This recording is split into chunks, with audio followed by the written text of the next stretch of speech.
કોક દી ઘેરે આવો, તારા વાસણ ધોવા આવીએ મિયા.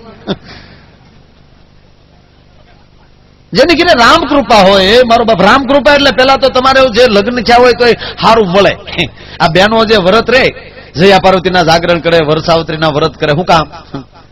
આ વ્રત છે બધા પિતાની ઘેરે કરવાના વ્રતો છે. શું કામ વ્રત કરે? જયા પાર્વતીના, ભગવાન શિવને શું કામ યાદ કરે? એ પ્રાર્થના કરે કે હે માં, હે પાર્વતી, ભાંગ વાળો ભોગી નો ભટકાડ હારો દેજે માં. આ હાટું વ્રત રહી.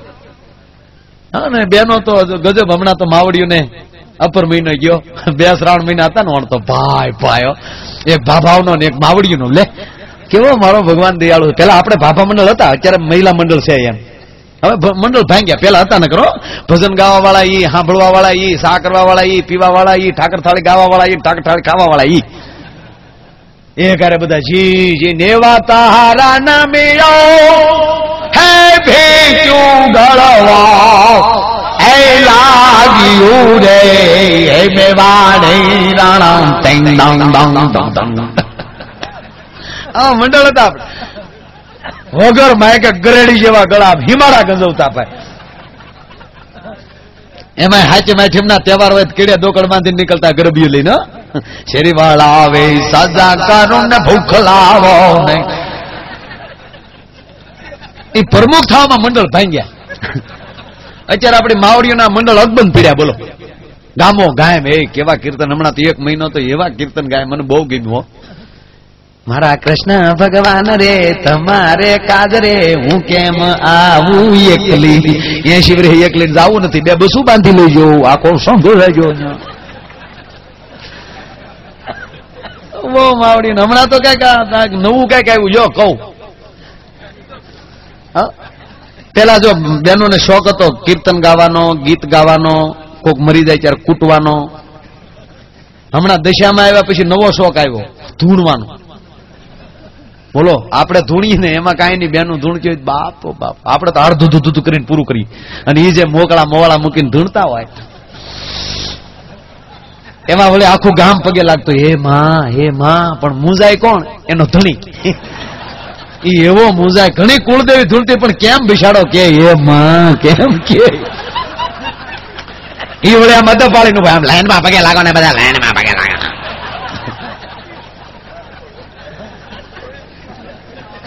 અને એક બેન ધૂણતા હતા ને, એક બેન ધૂણતા હતા આખું ગામ પગે લાગતું હતું. એ માં કોણસો, એ માં કોણસો. કાળક્યા સાવ ગામના કે માં કાળક્યા હાસી, પણ માં તું આવી ક્યાંથી? અને માં ફગી ખબર નહીં કાળક્યા માનું બેહણું ક્યાંય. ધૂણતી ધૂણતી કે સોટી લે થી. ગામના કે ફોટી પેડ સોટી લે સાવંડ મારે. ત્યાં મારી બેન ને મળવા ગઈ હતી, નાલી સીધી આવી. લે પાછું વળવું જ નથી ને કોણ ના પાડે. ખરેખર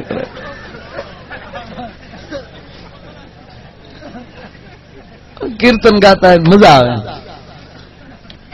એમાં એક કીર્તન તો મેં સાંભળ્યું. હા, એક કીર્તન તો મેં સાંભળ્યું ને મારા. કોઈ કોઈનું નથી રે, કોઈ કોઈનું નથી. કીર્તન નથી, કોઠા વરાળ છે. બજુભાઈ નક્કી કર્યું હોય કે અપર મહિનો આખો છે બાયુ, 5,000 રૂપિયા કાઢીએ ને તો આખો મહિનો હરદ્વારનો એક ટૂર નીકળ્યો. તો બજુભાઈ એક બસ લઈને જાય. હાજે વાળું કરીને છોકરાને કે બેટા આખા ગામની બાજુ જાય, ગલીમાં, રૂડીમાં, રતનમાં, જકલમાં, જમનામાં. એ મંડળ બેઠે તમે જોજો ઘરના ગુણિયા લઈને જાય. સાલા ઉતારેલા નાળિયેર જેવા માથા થઈ ગયા હોય, લીંબુ જોડા જોડા અંબોડા. પાછી વાતો કરે જમાનો બગડી ગયો. કાં સમના લે જમાનો હવે જ આવ્યો લેરખા લેવાય એવો. પેલા સુલામાં ફૂકું મારી મારીને મરી જાય ત્યારે માઇન્ડ તાપ થતો. અત્યારે આમ સકમાં ગડાડો જેમ બકરી ધીક મારે ભરદીન તાપ થાય. જમાનો બગડી ગયો. એ જીવાય તો જીવજો. હારામાં હારું છે. આવા માણસ ક્યાં જોવા મળશે? કેવા મોજથી બધા બેઠા બોલો, અને કેવા આમ ઠેઠ ઉધે મારા બાપ. ઓહ, એમ લાગે કે હજી એક મુઠ્ઠી ગુંદી બધાને મોઢામાં દીધી પ્રાણે એવા વાલા લાગો બોલો. પણ આ કીર્તન ગાય ને મૂળ વાત એ વરાળ છે. એટલે છોકરાને હાજે ઘરે જઈને